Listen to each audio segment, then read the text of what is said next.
Can't find the camera driver in Device Manager on your device? If so, don't fret, as this is an easy fix. Now first up, apply the following preliminary checks before moving to major fixes, like restarting the Device Manager and your device to ensure that this is not a temporary issue. Additionally, if any other applications are currently using your device's camera, you have to close them. And if the camera application is currently running in the background, close it from the Task Manager.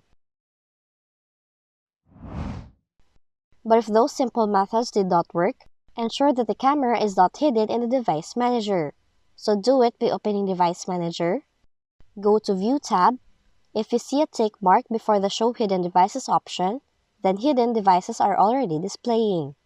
But if you don't see the check mark, click on this option and the hidden devices will appear.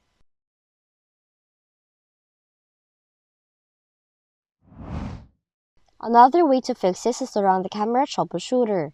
Do it by opening Settings, click System, select Troubleshoot, go to Other Troubleshooters, click the Run option next to Camera Troubleshooter.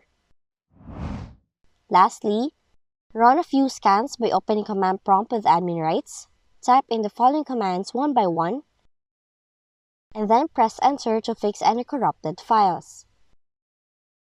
So that's what you should do when camera is not showing in your Device Manager in your computer. If you found this video helpful, kindly like and subscribe. You may also click and turn on the notification bell so you can be notified from whenever we release new videos.